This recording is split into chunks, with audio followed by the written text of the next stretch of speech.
কিডনিতে জটিলতা তৈরি হলেও অনেক সময় শুরুতে স্পষ্ট উপসর্গ দেখা যায় না, তবে কিছু সাধারণ লক্ষণ লক্ষ্য করলে সতর্ক হওয়া জরুরি, বলেছেন কিডনি বিশেষজ্ঞ অধ্যাপক হারুন।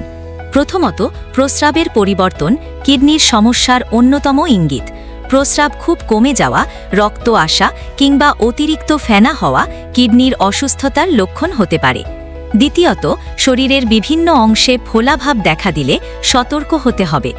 বিশেষ করে চোখের চারপাশ, পা ও গোড়ালিতে ফোলা কিডনির অসুস্থতার সাধারণ উপসর্গ।